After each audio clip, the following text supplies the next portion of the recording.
ಶಿಕ್ಷಣ ಸಚಿವರೇ ಇತ್ತ ಗಮನಹರಿಸಿ. ದಾವಣಗೆರೆ ಜಿಲ್ಲೆ ಹೊನ್ನಾಳಿ ಮತ್ತು ನ್ಯಾಮತಿ ಅವಳಿ ತಾಲೂಕಿನ ಎಸ್ಡಿಎಂಸಿ ಕಮಿಟಿಯಿಂದ ಶಾಸಕ ಡಿಜಿ ಶಾಂತನಗೌಡರವರಿಗೆ ಮನವಿ. ದಾವಣಗೆರೆ ಜಿಲ್ಲೆ ಹೊನ್ನಾಳಿ ಮತ್ತು ನ್ಯಾಮತಿ ತಾಲೂಕಿನಲ್ಲಿ 3 ಸರ್ಕಾರಿ ಶಾಲೆಗಳನ್ನು ಮುಚ್ಚಿದ್ದು, ಈ ಶಾಲೆಗಳನ್ನು ಪ್ರಾರಂಭಿಸಲು ಶಿಕ್ಷಣ ಇಲಾಖೆ ಅಧಿಕಾರಿಗಳು, ಬಿಒ ಮತ್ತು ಡಿಡಿಪಿಐ ಬೇಗ ಕ್ರಮ ಕೈಗೊಳ್ಳುವಂತೆ ಮನವಿ ಮಾಡಲಾಗುವುದು ಎಂದು ಕಮಿಟಿಯ ಅಧ್ಯಕ್ಷ ಶಿವಲಿಂಗಪ್ಪ ಹುಣಸಘಟ್ಟ ಹೇಳಿದರು. ಈ ಸಂದರ್ಭದಲ್ಲಿ ಕರ್ನಾಟಕ ರಕ್ಷಣಾ ವೇದಿಕೆಯ ಅಧ್ಯಕ್ಷರಾದ ವಿನಯ್ ವಗ್ಗರ್, ನ್ಯಾಮತಿ ತಾಲೂಕು ಅಧ್ಯಕ್ಷರಾದ ಬಿವಿ ರಾಜಶೇಖರ್, ತಾಲೂಕು ಕಾರ್ಯದರ್ಶಿ ರಮೇಶ್ ಕೋಟೆಮಲ್ಲೂರ್, ಪುಷ್ಪಲತಾ ರುದ್ರನಾಯಕ್, ತಾಲೂಕು ಕಾರ್ಯದರ್ಶಿ ಸತೀಶ್ ಬನ್ನಿಕೋಡು ಹಾಗೂ ಇತರರು ಇದ್ದರು. ವರದಿ ಪ್ರಭಾಕರ್ ಡಿಎಂ ಹೊನ್ನಾಳಿ.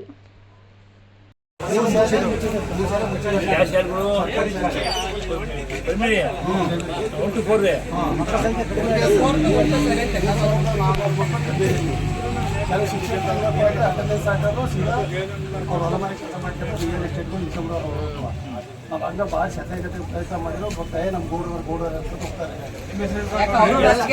ಒಂದು ಸೆಕೆಂಡ್,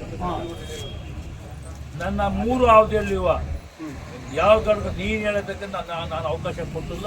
ತಾಲೂಕಿನ STMC ಅಧ್ಯಕ್ಷರೇ ಮತ್ತು ಎಲ್ಲ ಸದಸ್ಯರೇ, ಇವತ್ತೇನು ನಮ್ಮ STMC ಅನ್ನೋ ಒಂದು ಏನು ಪದ ಇದೆ, ಎಲ್ಲ ಶಾಲೆಗಳಲ್ಲೂ STMC ಕಮಿಟಿ ಅಂತ ಮಾಡಿಕೊಂಡು ಅನೇಕ ವರ್ಷಗಳಿಂದ STMC ಕಮಿಟಿಗಳಿದ್ವು. ಆದರೆ STMC ಕಮಿಟಿ ಇದೆ, ಅದು ಕಾರ್ಯಪ್ರತಿಯಾಗಿ ಕೆಲಸ ಮಾಡುವುದು ಅಂತ ತೋರಿಸ್ತಾರೆ. ಇತ್ತೀಚಿನ ದಿನಗಳಲ್ಲಿ ನಮ್ಮ ಈ ತಾಲೂಕು ಅಧ್ಯಕ್ಷರು ಮತ್ತು ಸರ್ವ ಸದಸ್ಯರು ಸೇರಿಕೊಂಡು ಅನೇಕ ಕೆಲಸಗಳು ಮಾಡ್ತಾರೆ. ಅದ್ರ ಮೂಲಕ STMC ಸ್ಟ್ರಾಂಗ್ ಆಗ್ತಾ ಇದೆ ಅನ್ನೋದು ಎಲ್ಲರಿಗೂ ಗೊತ್ತಾಗ್ತಾ ಇದೆ. ಅದಕ್ಕೋಸ್ಕರ ಇವತ್ತು ಕರ್ನಾಟಕ ರಕ್ಷಣಾ ವೇದಿಕೆ ನಾವು ಕೂಡ STMC ಏನು ಇವರು ಅನೇಕ ವಿಚಾರಗಳು ಇಟ್ಕೊಂಡು ಹೋರಾಟ ಮಾಡ್ತಾ ಇದ್ದಾರೆ, ಆ ವಿಚಾರಕ್ಕೆ ನಮ್ಮದು ಸಂಪೂರ್ಣವಾದ ಕರ್ನಾಟಕ ರಕ್ಷಣಾ ವೇದಿಕೆ ನಾರಾಯಣಗೌಡರ ಸಂಘಟನೆಯ ಬೆಂಬಲ ಸಂಪೂರ್ಣವಾಗಿದೆ. ಆದರೆ ಅನೇಕ ವಿಚಾರ ಅಂದರೆ ಇವತ್ತು ನಾವು ನೋಡಿರ್ಬೋದು, ಅನೇಕ ವಿಚಾರದಲ್ಲಿ ಸಂಘಟನೆಗಳು ಇವತ್ತು ಶಾಲಾ ಶಿಕ್ಷಕರ ಪರವಾಗಿ ಹೋರಾಟ ಮಾಡಿದೆ. ಶಾಲಾ ಶಿಕ್ಷಕರು ಏನಾದ್ರು ತಪ್ಪು ಮಾಡಿದರೆ ಶಾಲಾ ಶಿಕ್ಷಕರ ವಿರುದ್ಧವಾಗೂ ಹೋರಾಟಗಳು ಮಾಡ್ತವೆ ಅಂತ ಇವತ್ತು STMC ತೋರಿಸ್ಕೊಡ್ತಾ ಇದೆ. ಇದೇ ರೀತಿಯಿಂದಾಗಿ ಇವತ್ತು ಎಲ್ಲ ಕಡೆನೂ ಶಿಕ್ಷಕರು ಯಾವ ರೀತಿ ಹಾಳಾಗಿದ್ದಾರೆ ಅಂತ ಏನು ನಾವೇನು ಹೊಸದಾಗಿ ಹೇಳಬೇಕಾಗಿಲ್ಲ. ಇವತ್ತೇನು ರಿಯಲ್ ಎಸ್ಟೇಟ್ ಮಾಫಿಯಾ ಅಂತ ಏನು ಮಾಡಿಕೊಂಡು ಶಾಲೆಗಳಲ್ಲಿ ಪಾಠ ಮಾಡ್ಲಂಗೆ ಇವತ್ತು ಶಾಲೆಗಳು ಹಾಳು ಮಾಡ್ತಾ ತಾವು ಏನು ರಿಯಲ್ ಎಸ್ಟೇಟ್ ಮಾಡ್ತಾ ಎಲ್ಲರೂ ಬ್ರೋಕರ್ಸ್ಗಳಾಗ್ಬಿಟ್ಟಿದ್ದಾರೆ ಶಿಕ್ಷಕರು. ನಾನು ಅನೇಕ ಭಾಷಣಗಳಲ್ಲಿ ನಾವು ಹೇಳ್ತೀವಿ. ನಮ್ಮ ಏನು ತಾಲೂಕು ಕಮಿಟಿ ಏನು ನಮ್ಮ BO ಆಫೀಸ್ ಮುಂದ್ಗಡೆ ಹೋರಾಟ ಮಾಡುವಾಗ ಅನೇಕ ಸಲ ನಾನು ಹೇಳಿದೆ, ಎಲ್ಲ ಶಿಕ್ಷಕರು ಬ್ರೋಕರ್ಗಳಾಗಿದ್ದೀರಿ. ಎಲ್ಲರೂ ಅಂದರೆ ಈ ಬ್ರೋಕರ್ ಕೆಲಸ ಮಾಡೋರು, ಎಲ್ಲ ಶಿಕ್ಷಕರು ಅಂತ ಹೇಳ್ತಾರೆ, ಎಲ್ಲ ಶಿಕ್ಷಕರು ಅಂದರೆ ಈ ಬ್ರೋಕರ್ ಕೆಲಸ ಮಾಡೋರು, ಈ ರಿಯಲ್ ಎಸ್ಟೇಟ್ ಮಾಡೋರು ಬ್ರೋಕರ್ಗಳಾಗಿ ಸರಿಯಾಗಿ ಪಾಠ ಮಾಡ್ತಾ ಇಲ್ಲ. ಅನೇಕ ಶಾಲೆಗಳು ಹೇಳಿದ್ರು, ನಮ್ಮ ಸರ್ಗಳು ಹೇಳಿದ್ರು, ಈಗ 3 ಶಾಲೆಗಳು ಮುಚ್ಚಿದ್ದಾವೆ ತಾಲೂಕಿನಲ್ಲಿ ಅಂತ.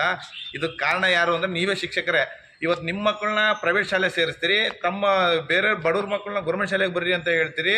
ಇವೆಲ್ಲ ನಡೆದ ನಿಮ್ಮ ಮಕ್ಕಳನ್ನೇ ನೀವು ಚೆನ್ನಾಗಿ ನಿಮ್ಮ ಟೀಚಿಂಗ್ ಅಂದರೆ ಏನು ನಿಮ್ಮ ಪಾಠ್ಯ ಪುಸ್ತಕಗಳು ಓದೋದ್ರ ಬಗ್ಗೆ ನೀವು ಶಾಲೆ ಸೇರಿಸಿದ್ರಿ ಅಂದರೆ ಅನೇಕ ಮಕ್ಕಳು ನಿಮ್ಮ ಶಾಲೆ ಆಟೋಮೆಟಿಕ್ಕಾಗಿ ಬರ್ತಾರೆ.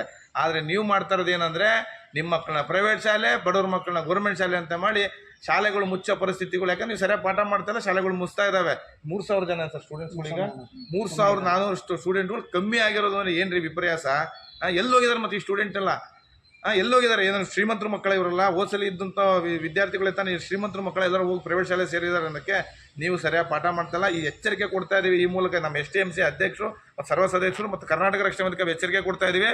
ಇದೇ ರೀತಿಯೇ ಮುಂದುವರಿತು ಅಂದರೆ ಕರ್ನಾಟಕ ರಕ್ಷಣಾ ವೇದಿಕೆ ನಾಡು ನುಡಿ ನೆಲ ಜಲ ಪರವಾಗಿ ಹೋರಾಟ ಮಾಡೋದಲ್ಲದೆ ಇವತ್ತು ಶಾಲೆ ಉಳಿವಿಗಾಗಿ STMC ಏನು ಹೋರಾಟ ಮಾಡ್ತಾ ಇದ್ದಾರೆ, ಅವ್ರ ಪರವಾಗಿ ನಿಂತ್ಕೊಂಡು ಎಲ್ಲ ಶಾಲೆಗಳು ನಾವು ಕೂಡ ಅವ್ರ ಜೊತೆ ಭೇಟಿ ಕೊಟ್ಟು ಯಾರ್ಯಾರು ಶಿಕ್ಷಕರು ಸರಿಯಾಗಿ ಪಾಠ ಮಾಡ್ತಾ ಇಲ್ಲ, ಏನು ಮದ್ಯಪಾನ ಮಾಡ್ಕೊಂಡು ಶಾಲೆ ಶಿಕ್ಷಕರು ಅನೇಕರು ಶಾಲೆಗಳಿಗೆ ಹೋಗ್ಲಂಗೆ ಅನೇಕ ಜನ ಅಲ್ಲಿ ಇಲ್ಲಿ ಮಲ್ಕೊಂಡಿರೋದು ನಾವು ನೋಡಿದ್ದೀವಿ.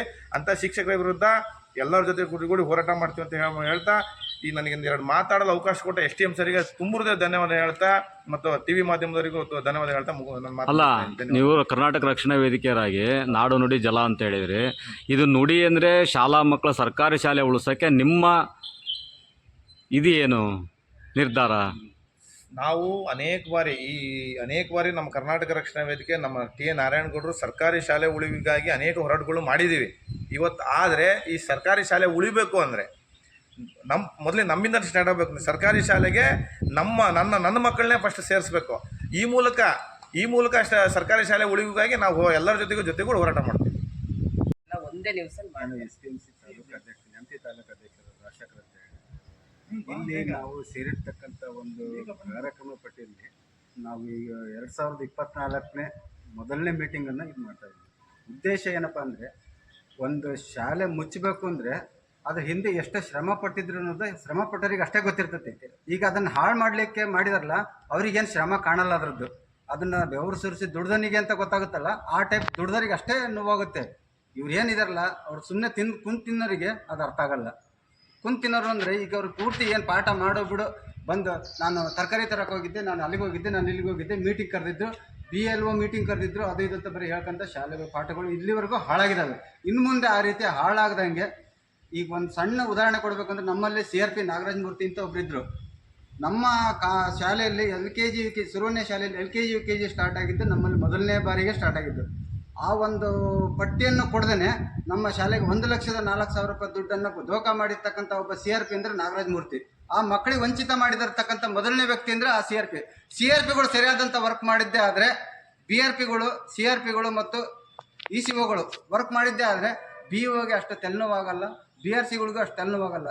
ಇವರು ತಳಾಂತದಲ್ಲೇ ವರ್ಕ್ ಮಾಡ್ದೇ ಇವರು ಕೆಲವೊಂದು ಇದು ಮಾಡ್ಕೊಂಡು, ಗುಡ್ಡಳ್ಳಿ ಶಾಲೆ ಮತ್ತು ಗುಡ್ಡಳ್ಳಿ ತಾಂಡ ಶಾಲೆ ಎರಡೂ ಶಾಲೆನ ನಮ್ಮ ರಾಜ್ಯ ಸಂಘಟನಾ ಕಾರ್ಯದರ್ಶಿ ರುದ್ರನಾಯಕರು ಮತ್ತು ನಾವು ಹೋಗಿ 8 ಗಂಟೆ ಶನಿವಾರ ಬೆಲ್ ನುಡಿಸಿ CRP ಫೋನ್ ಮಾಡಿದ್ರೆ ಎಲ್ಲ ಸರಿ ಇದೆ ಅಂತಲೂ ಹೇಳಿದರು ನಾಗೇಶ್ ಅವರು, ಬೆಳಗುತ್ತಿ ಕ್ಲಸ್ಟರ್ ನಾಗೇಶ್ ಅವರು. ಇವೆಲ್ಲ ಮಾಡ್ತಾ ಇದ್ದಾರೆ. ಇನ್ನು ಮುಂದೆ ಅದ ರೀತಿ ಆಗದಂಗೆ ಮಾಡ್ಕೊಂಡು ಹೋಗ್ತಾರೆ ಅಂತ ನಾವು ಈ ವೇದಿಕೆ ಮುಖಾಂತರ ಅವರಿಗೆ ಇನ್ನೊಂದು ಸರಿ ಮನವಿ ಮಾಡ್ತಾ ಇದ್ದೀವಿ. ದಯವಿಟ್ಟು ಆ ಕೆಲಸವನ್ನು ಮಾಡ್ದೇ ಇನ್ನು ತಮ್ಮ ಕಾರ್ಯಕ್ರಮಗಳನ್ನು ತಾವು ಮಾಡಿ, ಅದೇ ರೀತಿ ಶಿಕ್ಷಕರಿಗೆ ಒಂದು ಉನ್ನತವಾದ ಒಂದು ಶಿಕ್ಷಣ ಮಕ್ಕಳಿಗೆ ದೊರಕಿಸ್ಕೊಡ್ಲಿಕ್ಕೆ ನೀವು ಅವಕಾಶ ಮಾಡಿಕೊಡ್ತೀರಾ ಅಂತ ನಂಬಿ ನಾವು ಎಲ್ಲರಿಗೂ ಬದಿಸಿ ನನ್ನ ಮಾತನ್ನು ಮುಗಿಸ್ತಾ ಇದ್ದೀನಿ. ಜೈ ಹಿಂದ್, ಜೈ ಕರ್ನಾಟಕ. ನಾವು ಪ್ರೆಸ್ ಮೀಟ್ ಕರೆದ ಉದ್ದೇಶ, ನಮ್ಮ ತಾಲೂಕಿನಲ್ಲಿ ಸರ್ಕಾರಿ ಶಾಲೆಗಳು ಉತ್ತಮವಾಗಿ ಕೆಲಸ ನಿರ್ವಹಿಸ್ತಿಲ್ಲ ಅಂತ ಉದ್ದೇಶಪೂರ್ವಕವಾಗಿ ಇವತ್ತು ತಾಲೂಕು ಕಮಿಟಿಯವರು ಒಂದು ಪ್ರೆಸ್ ಮೀಟನ್ನು ಮಾಡಿ ಮಾನ್ಯ ಶಾಸಕರಾದ DG ಶಾಂತನಗೌಡ ಅವರಿಗೆ ಮನವಿಯನ್ನು ಸಲ್ಲಿಸಿ ಬಂದಿದ್ದೇವೆ. ಉದ್ದೇಶಪೂರ್ವಕವಾಗಿ ಏನಪ್ಪ ಅಂದರೆ, ನಮ್ಮ ತಾಲೂಕಿನಲ್ಲಿ ಈ ಸತಿ ಶಿಕ್ಷಣ ಕುಂಠಿತವಾಗಿದೆ. ಉದ್ದೇಶಪೂರ್ವಕವಾಗಿ ಸರ್ಕಾರಿ ನೌಕರದಾರರ ಸರ್ಕಾರಿ ಶಾಲೆಗಳಲ್ಲಿ ಮಿಡ್ಲ್ ಸ್ಕೂಲ್ ಟೀಚರ್ಸ್ಗಳು ಕೆಲವರು ಒಳ್ಳೆಯ ಉತ್ತಮವಾಗಿ ಕೆಲಸ ಮಾಡಿ ಜೈ ಅನ್ಸಿದ್ದಾರೆ, ಕೆಲವರು ರಿಯಲ್ ಎಸ್ಟೇಟ್ ಉದ್ದಿಮೆ ಮಾಡ್ಕೊಂತನ ನಮ್ಮ ಸರ್ಕಾರಿ ಶಾಲೆಗಳಿಗೆ ಒಂದು ಕಳಂಕ ತಂದಾರೆ.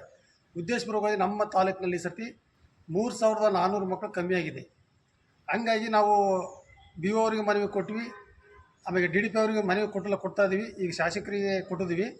ಉದ್ದೇಶಪೂರ್ವಕ ಏನಪ್ಪ ಅಂದರೆ, ನಮ್ಮ ಉದ್ದೇಶ ನಮ್ಮ ಸರ್ಕಾರಿ ಶಾಲೆ ಬೆಳಿಬೇಕು ಅನ್ನೋ ಉದ್ದೇಶಪೂರ್ವಕ ನಾವು ಹೋರಾಟ ಮಾಡ್ತಿದ್ವಿ. ನಾವು ಯಾವಾಗಲೂ ತಾಲೂಕು ಕಮಿಟಿಯವರಾಗಲಿ ರಾಜ್ಯ ಕಮಿಟಿಯವರಾಗಲಿ ಹೋರಾಟ ಮಾಡ್ಕೊಂತ ಬರ್ತಾ ಇದ್ದೀವಿ. ಉದ್ದೇಶ ಈ ಸರ್ತಿ 3 ಶಾಲೆ ನಮ್ಮ ತಾಲೂಕಿನಲ್ಲಿ ಕ್ಲೋಸ್ ಆದವು. ಮತ್ತು ಇದು ಕ್ಲೋಸ್ ಆದ್ರೂ ಉದ್ದೇಶಪೂರ್ವಕ ಇವರು ತಾಲೂಕಿನಲ್ಲಿರುವ ECOಗಳು CRPಗಳು ಮಾಡ್ತಾರೆ, ಮತ್ತು ಇವ್ರ ಮೇಲೆ ಆ್ಯಕ್ಷನ್ ಆಗ್ಬೇಕಲ್ಲ. ಮತ್ತು BO ಆಗಲಿ DDP ಅವರು ಇವ್ರ ಮೇಲೆ ಏನು ಆ್ಯಕ್ಷನ್ ತಗೊಂತಾರೆ? ನಮಗೆ ಅದು ಮೇನ್ ಬೇಕಾಗಿರೋದು. ಒಟ್ಟು ಎಷ್ಟು ಶಾಲೆ ಅದಾವೆ ತಾಲೂಕಿನಲ್ಲಿ? 228 ಶಾಲೆ ಟೋಟಲ್ ಇರೋದು. ಅದರಲ್ಲಿ ಸರ್ತಿ 3 ಶಾಲೆ ಕ್ಲೋಸ್ ಆಗೈತಿ. 3 ಶಾಲೆ ಮುಚ್ಚಿರೋ. ಯಾವ 3 ಶಾಲೆ?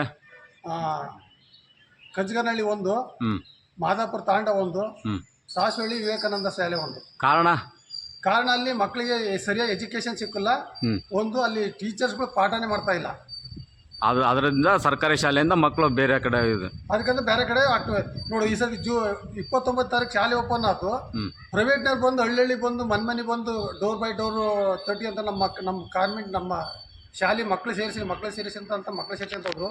ನಮ್ಮ ಸರ್ಕಾರಿ ಶಾಲೆಗಿರಂಥ ಶಿಕ್ಷಕರು ಒಬ್ಬರು ಒಂದು ಮಗು ಸೇರಿಸ್ರಿ ಅಂತ ಯಾರು ಹೋಗಲಿಲ್ಲ. ಇವರು ಅಂಗನವಾಡಿಗೆ ಹೋದರೆ ಇಲ್ಲ ಪ್ರೈವೇಟಿಗೆ ಹೋದ್ರು ಅಂತ ಹೇಳ್ತಾರೆ. ಇವ್ರು ಶಿಕ್ಷಕರು ಇವ್ರು ಯಾಕೆ ಸಂಬಳ ಕೊಡೋದು? ಮತ್ತು ಇವ್ರೇನು ಬಂದು ಆತಿಥ್ಯ ಬಂದು ಶಾಲೆ ನೋಡ್ಕೊಂಡು ಅಟೆಂಡೆನ್ಸ್ ಹಾಕಿ ಹೋಗ್ತಿರೋದು ಇವ್ರದ್ದು. ಅಲ್ಲ, ಸರ್ಕಾರದಲ್ಲಿ ಒಂದು ರೂಲ್ಸ್ ಇದೆ, ಶಾಲೆ ಬಿಟ್ಟ ಮಕ್ಕಳನ್ನು ಮರಳಿ ಶಾಲೆಗೆ ತನ್ನಿ ಅಂತೇಳಿ. ಅದನ್ನ ಯಾಕೆ ಮಾಡ್ತಾ ಇಲ್ಲ ಶಿಕ್ಷಕರು? ಅದೇನೋ ಒಂದು ತಕ್ಕ ಹೋಗ್ತಾರೆ. ಹಿಂಗೆ ನಾವು ಮರಳಿ ತರ್ತೀವಿ, ಮಕ್ಕಳು ಹೋಗ್ತಾರೆ, ಒಂದು ಮನೆ ತರ ಹೋಗ್ತಾರೆ, ಒಂದು ಫೋಟೋ ತಕ್ಷಣ ಫೋಟೋ ಹಾಕ್ತಾರೆ, ಕ್ಲೋಸ್. ಮತ್ತು ತಿರ್ಗಿ ಅವ್ರು ಯಾಕೆ ಏನಿತ್ತಂತ ಯಾರ ಬಗ್ಗೆ ಉದಾಹರಣೆ ತಗೊಳ್ಳಲ್ಲ ಅವರು. ಇಲ್ಲಿ ನಮ್ಮ ತಾಲೂಕಿನ ಹೆಂಗಪ್ಪ ಅಂದರೆ, ರಿಯಲ್ ಎಸ್ಟೇಟ್ಗಳು ಭಾಳ ಜೋರಾಗ್ತೈತಿ. ಇವ್ರು ಏನಪ್ಪ ಅಂದ್ರೆ ಅಟೆಂಡೆನ್ಸ್ ಹಾಕ್ತಿರೋದು, ಇವ್ರು ತೋಟ ಮನೆ ಕೆಲಸ ಮಾಡ್ತಿರೋದು, ಸ್ಕೂಲಿಗೆ ಬರೋದು, ಅಟೆಂಡೆನ್ಸ್ ಹಾಕೋದು, ಇವ್ರು ತೋಟಕ್ಕೆ ಮನೆಗೆ ಹೋಗೋದು, ಇವ್ರು ರಿಯಲ್ ಎಸ್ಟೇಟ್ಗಳು ಮಾಡ್ತಿರೋದು. ಇದೇ ಉದ್ದೇಶಪೂರ್ವಕವಾಗಿ ನಮ್ಮ ತಾಲೂಕಿನ ಶಿಕ್ಷಣ ಈ ಸತಿ ಭಾರಿ ಕುಂಠಿತವಾಗಿದೆ. ಹಾಗಾಗಿ MLAರಿಗೂ ಮನೆ ಕೊಟ್ಟಿವಿ. ನೋಡಿ, ಮೊನ್ನೆ ನಂಜರಾಜ್ BO ಅವರು ನಿವೃತ್ತಿ ಆದರು, ಒಂದು ಉತ್ತಮವಾದ ಸಾಧನೆ ಮಾಡಿದರು. ನೋಡಿ, ನಮ್ಮ ತಾಲೂಕಿನಲ್ಲಿ ಶಿಕ್ಷಣ ಇಲಾಖೆ 6ನೇ SLC ಎಕ್ಸಾಮ್ನಲ್ಲಿ 6ನೇ ಪ್ಲೇಸಿಗಿತ್ತು. ಅಂಥದ್ದು ಹೋರಾಟ ಮಾಡಿ ಅವ್ರು ಯಾವ ಅಧಿಕಾರಿಗೂ ಮನ್ನಣೆ ಮಾಡಲಿಲ್ಲ, ಯಾವ ರಾಜಕಾರಣಿಗೂ ಮನ್ನಣೆ ಮಾಡಲಿಲ್ಲ. ಅವ್ರ ರೂಲ್ಸ್ ಪ್ರಕಾರ ಮಾಡ್ಕೊಂಬಂದು ಇವತ್ತು ನಮ್ಮ ತಾಲೂಕನ್ನು 2ನೇ ಸ್ಥಾನಕ್ಕೆ ತಗೊಂಬಂದಿಟ್ರು. ಪಾರ್ವತಿ GS ಅಂತ ಹೇಳಿ ಸಮನ್ವಯ ವೇದಿಕೆ ರಾಜ್ಯ ಪ್ರಧಾನ ಕಾರ್ಯದರ್ಶಿಯಾಗಿ ಸೇವೆ ಸಲ್ಲಿಸ್ತಾ ಇದ್ದೀನಿ. ಇವತ್ತು ತಾಲೂಕು SDMC ಕಮಿಟಿಯಿಂದ ಶಾಸಕರಿಗೆ ಮನವಿ ಕೊಡೋದ್ರ ಮುಖಾಂತರ ಇವತ್ತೊಂದು ಪ್ರೆಸ್ ಮೀಟ್ ಮಾಡ್ತಾ ಇದ್ದೀವಿ. ಏನು ಮನವಿ ಅಂತ ಹೇಳಿದ್ರೆ, ಶಾಲೆಯ ಮಕ್ಕಳ ಸಂಖ್ಯೆ ಕಮ್ಮಿಯಾಗಿ ಶಾಲೆಗಳು ಮುಚ್ಚೋ ಹಂತಕ್ಕೆ ಬಂದು, ಶಾಲೆಗಳು ಕೂಡ ಈಗಾಗಲೇ 3 ಶಾಲೆಗಳು ಮುಚ್ಚೋಗಿದೆ. ಇದಕ್ಕೆ ಕಾರಣ ಶಾಲೆಯ ಶಿಕ್ಷಕರೇ ಮುಖ್ಯವಾಗಿ ಕಾರಣ. ಯಾಕೆ ಅಂತ ಹೇಳಿದ್ರೆ, ಸರಿಯಾಗಿ ಪಾಠ ಮಾಡದೇ ಇದ್ದಾಗ ಶಾಲೆಯ ಮಕ್ಕಳ ಪೋಷಕರು ಕೂಡ ಪ್ರಶ್ನೆ ಮಾಡ್ತಕ್ಕಂಥ ದಿನಮಾನಗಳು ತುಂಬ ಹತ್ತಿರದಲ್ಲಿದೆ. ಯಾಕೆ ಅಂತ ಹೇಳಿದ್ರೆ, ಇವರು ಪಾಠ ಮಾಡೋದು ಬಿಟ್ಟು ಬೆಳಗ್ಗೆ ಅಟೆಂಡೆನ್ಸ್ ಹಾಕಿದ್ರೆ ಅಂತ ಹೇಳಿದ್ರೆ ತಮ್ಮ ವೈಯಕ್ತಿಕ ಕೆಲಸಗಳಲ್ಲೇ ಮಗ್ನರಾಗ್ಬಿಟ್ಟಿದ್ದಾರೆ. ಶಾಲೆಯ ಅವಧಿಯಲ್ಲಿ ಮೊಬೈಲ್ ಬಳಸ್ತಕ್ಕಂಥದ್ದು, ಜೊತೆಗೆ ಮಕ್ಕಳಿಗೆ ಮೊಬೈಲ್ಗಳಲ್ಲಿ ಪಾಠಗಳನ್ನ ಮೊಬೈಲ್ಗಳು ನೋಡ್ತಾ ಮೊಬೈಲ್ಗಳಿಗೆ ತಮ್ಮ ಕ್ಲಾಸಿನ ಪಾಠಗಳನ್ನ ಹಾಕ್ತಾ, ನೀವು ಕ್ಲಾಸ್ ವರ್ಕ್ ಎಲ್ಲ ಮೊಬೈಲಲ್ಲೇ ಮಾಡ್ಕೊಂಬರ್ರಿ ಅಂತ ಹೇಳ್ತಾ, ಇನ್ನು ಹಲವಾರು ಚಟುವಟಿಕೆಗಳಲ್ಲಿ ಇವರು ಶಾಲೆಗಳನ್ನು ಮುಚ್ಚೋ ಹಂತಕ್ಕೆ ತಂದರು ಅಂತ ಹೇಳಿದ್ರೆ, ನಮ್ಮ ತಾಲೂಕು SDMC ಕಮಿಟಿಗೆ ಇದು ಒಂದು ಅವಮಾನ ಅಂತ ಹೇಳೋದಕ್ಕೆ ನಾನು ತುಂಬ ನೋವಿಂದ ಹೇಳ್ತಾ ಇದ್ದೀನಿ. ನಾವು 13-14 ವರ್ಷದಿಂದ ಸಮನ್ವಯ ವೇದಿಕೆಯಲ್ಲಿ ಸೇವೆ ಸಲ್ಲಿಸ್ತಾ ಇದ್ದೀವಿ. ಇದು ಮೊದಲನೇ ಬಾರಿ ಈ ವರ್ಷ 2023ರಲ್ಲಿ 24ರಲ್ಲಿ ಇದು ಮೊದಲನೇ ಒಂದು ವಿಚಾರ. 3 ಶಾಲೆ ಮುಚ್ಚಿದೆ ಅಂತ ಹೇಳೋದಕ್ಕೆ ನಮಗೆ ತುಂಬ ನೋವಾಗುತ್ತೆ. ಆ ಮಕ್ಕಳ ಭವಿಷ್ಯ ಏನಾಯಿತು, ಆ ಮಕ್ಕಳು ಎಲ್ಲಿಗೆ ಹೋದರು, ಹಲವಾರು ಪ್ರಶ್ನೆಗಳು ಹುಟ್ತಾ ಹೋಗುತ್ತೆ. ನಾವು ಹೇಳೋದು ನಮ್ಮ ಸಮನ್ವಯ ವೇದಿಕೆಯಿಂದ ನಮ್ಮ ಒಂದು ಮನವಿ ಏನು ಅಂತ ಹೇಳಿದ್ರೆ, ನೀವು ಶಾಲೆಯ ಅವಧಿಯನ್ನು ಹೊರತುಪಡಿಸಿ ನಿಮ್ಮ ಚಟುವಟಿಕೆಗಳನ್ನ ಮಾಡಿಕೊಡಿ, ಮಕ್ಕಳಿಗೆ ನ್ಯಾಯಯುತವಾದ ಪಾಠಗಳನ್ನು ಕೊಡಿ.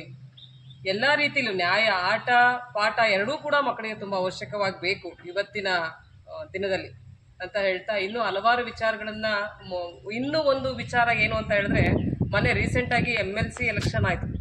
MLC ಎಲೆಕ್ಷನ್ನಲ್ಲಿ ನಾವೇ ಕಣ್ಣಾರ ನೋಡ್ತಕ್ಕಂಥ ಒಂದು ವಿಚಾರ ಏನು ಅಂದರೆ, ಶಾಲಾ ಶಿಕ್ಷಕರುಗಳು ಮದ್ಯಪಾನವನ್ನು ಮಾಡ್ತಕ್ಕಂಥದ್ದು, ಮದ್ಯಪಾನ ಆಗಿರ್ಬೋದು, ಅವರ ಹಲವಾರು ಚಟುವಟಿಕೆಗಳು, ಧೂಮಪಾನ, ಮದ್ಯಪಾನ, ಇಂಥ ಹಲವಾರು ಚಟುವಟಿಕೆಗಳನ್ನು ಶಾಲೆ ಶಿಕ್ಷಕರುಗಳೇ ಮಾಡ್ತಾ ಇದ್ದರೆ ಇನ್ನು ಮಕ್ಕಳಿಗೆ ಸರಿಯಾದ ದಾರಿಯಲ್ಲಿ ನಡೆಯೋಕ್ಕೆ ಸಾಧ್ಯ? ತಮ್ಮ ವೈಯಕ್ತಿಕ ಚಟುವಟಿಕೆಗಳನ್ನು ಕೂಡ ಕುಂಠಿತಗೊಳಿಸಿ ಶಾಲೆ ಕಡೆ ಗಮನ ಕೊಡಬೇಕು, ಶಾಲಾ ಅಭಿವೃದ್ಧಿ ಬಗ್ಗೆ ಗಮನ ಕೊಡಬೇಕು. ಇನ್ನು ಹೆಚ್ಚಿನ ವಿಚಾರ ಅಂತ ಹೇಳಿದ್ರೆ, ಶಾಲೆಯ ಮಕ್ಕಳು ನಮ್ಮ ಮಕ್ಕಳು ಅನ್ನೋ ಅಭಿಮಾನ ಆ ಶಿಕ್ಷಕರುಗಳಲ್ಲಿ ಬರಲಿ ಅಂತ ಹೇಳ್ತಾ, ನನ್ನ ವೇದಿಕೆಯಿಂದ ತುಂಬ ನೋವಿನ ವಿಚಾರ ಇದು. ಶಾಲೆ ಮುಚ್ಚಿದೆ ಅನ್ನೋದೇ ತುಂಬ ನೋವಿನ ವಿಚಾರ. ದಯವಿಟ್ಟು ಹೇಳ್ತೀನಿ, ಮಕ್ಕಳನ್ನು ಶಾಲೆಗೆ ಕರೆತರೋದಾಗಿರ್ಬೋದು, ಶಾಲಾ SDMC ಅವ್ರ ಜೊತೆ ಒಡನಾಟ ಇರೋದಾಗಿರ್ಬೋದು, ಇಲಾಖೆ ಜೊತೆಗೆ ಬಿಡಿ, ಇಲಾಖೆಯಲ್ಲಿ ಅವರೆಲ್ಲ ಹಲವಾರು ವೈಯಕ್ತಿಕ ಕೆಲಸಗಳು ಆಗ್ತಾ ಇದೆ. ನಾವು ಇನ್ನೂ ಅವರ ವೈಯಕ್ತಿಕ ಚಟುವಟಿಕೆಗಳು ನೀವು ಮಾಡ್ಕೋಬೇಡಿ ಅಂತ ಹೇಳೋದಕ್ಕೆ ನಮ್ಮಿಂದ ಅದಾಗದೇ ಇರೋ ವಿಚಾರ. ಮಾಡ್ಕೊಳ್ಳಿ, ಆದರೆ ಶಾಲೆ ಅವರನ್ನು ಬಿಟ್ಟು, ಶಾಲೆ ಅವಧಿನ ಬಿಟ್ಟು ಅವ್ರು ಮಾಡ್ಕೊಳ್ಳಿ ಅಂತ ಹೇಳ್ತಾ, ಶಾಲೆಗೆ ಮಕ್ಕಳ ಹಾಜರಾತಿನ ಹೆಚ್ಚಳ ಮಾಡಿ ಅಂತ ಹೇಳ್ತಾ ನನ್ನ ಮಾತನ್ನು ಮುಗಿಸ್ತೀನಿ. ವರ್ಷ ಪ್ರಾರಂಭವಾಗಿದೆ. ಹಿಂದೆಲ್ಲ ನಾವೆಲ್ಲ ಹೋರಾಟ ಮಾಡ್ಕೊಂತ ಬಂದಿದ್ವಿ. SDMC ತಾಲೂಕಲ್ಲಿ ಎಲ್ಲರಿಗೂ ಗೊತ್ತಿದ್ದ ವಿಚಾರ. ಶಿಕ್ಷಕರಿಗಾಗಲಿ SDMC ಹೊನ್ನಾಳಿಯಲ್ಲಿ SDMC ಒಳ್ಳೆ ಕೆಲಸ ಮಾಡ್ತಾರೆ ಅಂತ ಎಲ್ಲರಿಗೂ ಗೊತ್ತು. ಆದರೂ ಹಿಂದ್ಗಡೆಯಿಂದ ಏನೋ ಬೇರೆ ಎಲ್ಲ ಮಾಡ್ತಾ ಇರೋದು ಅದು ಗೊತ್ತು. ಏನಪ್ಪ ಅಂದರೆ, ನಮ್ಮ ತಾಲೂಕಲ್ಲಿ ಮಕ್ಕಳಿಗೆ ಪಠ್ಯಪುಸ್ತಕಗಳು, ಎಕ್ಸೈಜ್ಗಳು, ಟೇಬಲ್ಗಳು, ಆಮೇಲೆ ಕಂಪ್ಯೂಟರ್ಗಳು ಎಲ್ಲ ಸೌಕರ್ಯಗಳನ್ನು ಕೊಡಿಸ್ಲಿಕ್ಕೆ ನಾವು ಹೋರಾಟ ಮಾಡ್ತಾಯಿದ್ವಿ. ದಾನಿಗಳಿಂದ ತಂದು ಇವತ್ತು ತಾಲೂಕಲ್ಲಿ ಕೆಲಸ ಮಾಡ್ತಾಯಿದ್ವಿ. ಆದರೆ ನಾವು ಏನು ಮಾಡಿದ್ದೆ ಆದರೂ ಸಹ ಇವತ್ತು ಶಿಕ್ಷಕರಿಗೆ ಅವ್ರಿಗೆ ಯಾವುದೇ ಇದಿಲ್ಲ. ಒಂದು ಅವರ ಉದ್ಯೋಗ, ಅವ್ರ ವ್ಯವಸ್ಥೆ ಅವ್ರದ್ದು ಅಷ್ಟೇ ಇದ್ದಾರೆ. ಇವತ್ತು ತಾಲೂಕಲ್ಲಿ 3 ಶಾಲೆ ಮುಚ್ಚಿದಾವಂದರೆ 1600 ಚಿಲ್ಲರೆ ಮಕ್ಕಳು, 1600 ಮಕ್ಕಳು ಇವತ್ತು ಕಡಿಮೆ ಆಗಿದೆ ಒಂದು ತಾಲೂಕಲ್ಲಿ. ಅಂದರೆ 3400 ಮಕ್ಕಳು ಕಡಿಮೆ ಆಗಿದೆ ಅಂದರೆ ಶಿಕ್ಷಕರ ನಿರ್ಲಕ್ಷ್ಯತೆಯೂ ಇದೆ ಇದರಲ್ಲಿ ಅಂತ ನಾವು ಹೇಳ್ತಾ ಇದ್ದೀವಿ. ಆದರೆ ಅದನ್ನು ಪರಿಶೀಲಿಸಿ ನೋಡಿ, ಎಲ್ಲ ತಾಲೂಕದಿಂದ ಓಡಾಡಿ ಯಾವ ಶಾಲೆಯಲ್ಲಿ ಏನಾಗಿದೆ ಅಂತ ಹೇಳಿ ನೋಡ್ಕೊಂಡು ನಾವು ಮುಂದುವರಿತೀವಿ. ಪ್ರತಿಯೊಂದು ಶಾಲೆಗೆ ವಿದ್ಯುತ್ ಕೊಡೋ ವ್ಯವಸ್ಥೆ ಮಾಡ್ತೀವಿ. ಯಾವ ಕಾರಣಕ್ಕೂ ಹಿಂದೇಟು ಹಾಕೋದಿಲ್ಲ. ಹಿಂದೆ ಹಂಗೆ ಹೋರಾಟ ಮಾಡಿದ್ದೀವಿ. ಆಮೇಲೆ ನಾವು ಸುಮ್ಮನೆ ಅವ್ರ ಮೇಲೂ ಅಪರಾಧ ಮಾಡ್ಲಿಕ್ಕೆ ಹೋಗೋದಿಲ್ಲ. ಯಾಕಂದರೆ ಯಾರು ಮಾಡ್ತಾರೋ ಅವ್ರ ಮೇಲೆ ಮಾಡ್ಬೇಕು ನಾವು. ಈಗ ಆ ರೀತಿ ಇದೆ.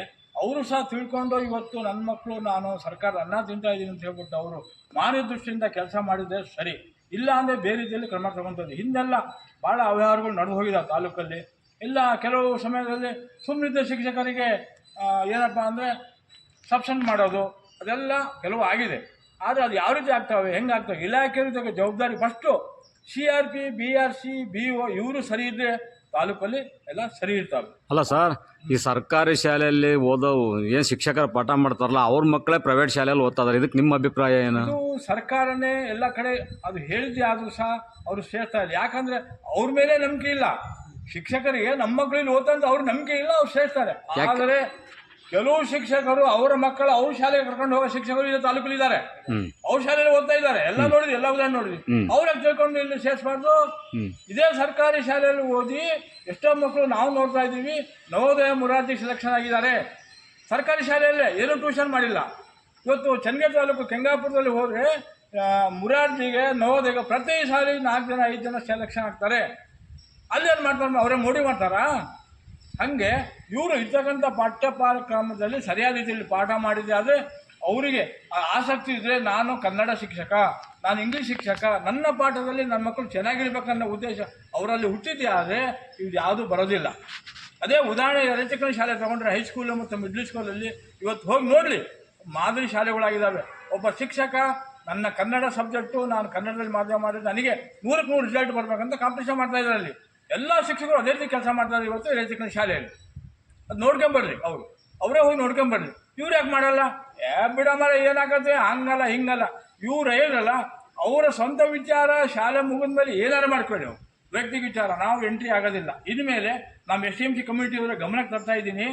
ಇಷ್ಟೆಲ್ಲ ಮಾಡಿದ್ದೀವಿ, ಅಷ್ಟೆಲ್ಲ ತಿಳ್ಕೊಂಡಿದ್ದೀವಿ, ತಲೆಯಲ್ಲಿ ಐತಿ. ಇನ್ಮೇಲೆ ಏನು ಮಾಡ್ತೀವಿ ಅಂದರೆ ಪರಿಪಕ್ವವಾಗಿ ಯಾವ ಶಿಕ್ಷಕ ಎಲ್ಲಿದ್ದಾನೆ ಹೇಗಿದ್ದಾನೆ ಫೋಟೋ ಸಮೇತ ನೋಡ್ಕೊಂಡು ಹಿಂಗೆ ಮಾಡ್ಬೇಕನ್ನೋ ಉದ್ದೇಶ. ಸುಮ್ಮನೆ ದೂರಕ್ಕೆ ಹೋಗೋದಿಲ್ಲ.